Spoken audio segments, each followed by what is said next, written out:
Today, we are joined by a truly creative force, Nadia Vukikovic, the founder of Creative Collective and Nadia Films. Nadia has built a thriving creative agency in Los Angeles, working with artists, filmmakers, and brands to bring bold, original ideas to life. And now, she's expanded her vision with the official launch of Creative Collective New York, a hub for collaboration, storytelling, and innovation. We'll be talking to her about her journey as a founder and a filmmaker. Nadia, welcome to the show. It's great to have you here. Well, thank you so much, Joey. So how do the local artists and brands, how would they get involved with Creative Collective in New York? Yes, well, we're easily, you can find us. The best way I would say is call my cell, text me, or you can go on our website, look at our work. It's creative-collective.us. Then our other website is nadiafilms.com. That's been around for a while. And then, of course, my email is nadia@nadiafilms.com. Are you seeing more bigger brands that approach you, or brands in general that approach you, wanting to push more towards social and less towards TV ads or anything like that? And it's like, hey, we just want a stripped down thing just for TikTok, and how do you adapt to that sort of thing? Yeah, no, we get a lot of those requests. And what we always try to do is tell them, okay, what is the objective? What do you ultimately see, your brand or this particular, say you're doing a promotion of something happening, like we did a nail art salon for two young ladies that, broke out on their own and wanted to have their own nail salon, and it was all non-toxic, and one was really into like nail art, the other one was into like doing foot facials, which I think anyone who runs or walks the streets of New York or anywhere should get a foot facial every day or every week if you can. A foot facial? A foot facial. Like a facial that, women and men, of course, get as well, but on your actual feet with the steam. So they like do the whole thing, the peel, oh, yeah. Oh, my. And your feet feel like a baby's butt after. You probably feel amazing after that. Oh, you do. You start your day and you're in the best mood ever. Now really? Now I know what to get Joey. So, yeah, we were able to do that. I think it was like a day or two, a shoot, maybe a day and a half.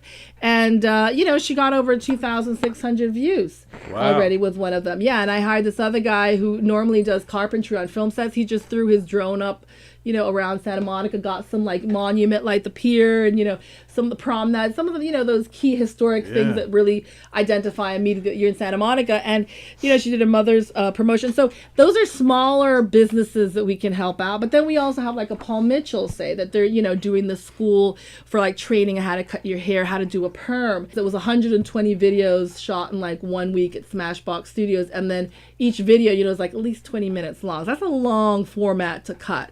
My husband, he does a lot of work with automobiles. I've worked with Toyota as well and GMC and Pontiac in the past, but he's really he does a lot of XR stuff. So that's extended reality. And that came about during COVID when, clients didn't want to travel. We drop them in whatever background on those XRs. Say they could be standing in Times Square and they're shooting down in Orange County. Right.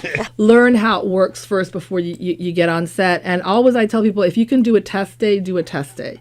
It's so worth it. If you talk to the client and you work it out with them, like, look, we have a 5-camera setup and we have a jib arm and we have motion control, we really just want to test it out and make sure everything's working, everything's in sync. And, especially if you have one shot to get something. And even when you're on shooting on location, like we happened with America's Family, that film did really well at the Dances with Film Festival back in 2022.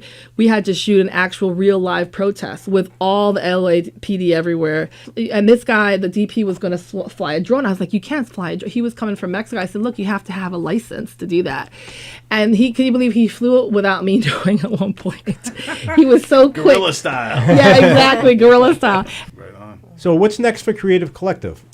Well, we're really hoping earlier, like I said, to get more business coming in. Mm-hmm. My business partner, Rob, also has some things, hopefully on the slate back in LA with a client in Orange County where he does a lot of AI work as well now. And I think he, if I may say so, not to toot his own horn, but he does them pretty tastefully, and he's very particular about, how he does them. And sometimes you have to generate it multiple times before it does what you want. But don't be afraid of AI. Just use it to make you look better. This is like when we're doing an actual pitch, and before you do an animatic used to cost upwards of $30,000 to $60,000. We just have AI generate it, and it makes it easier for them to understand what they're looking at and visualize. Because some clients are not visual people. They can't imagine what it would look like, or if they use such and such celebrity to represent their brand.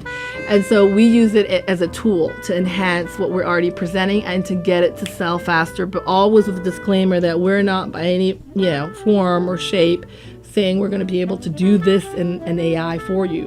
We can do this with real people, hiring a real crew, and this way we put more people to work. But if you want to do a scene where you have someone jumping out of a plane and he doesn't feel comfortable, or he broke his leg the other day skiing or what have you, sure, no problem. We'll just do that one in AI and turn him around the other way. We see his gorgeous butt instead,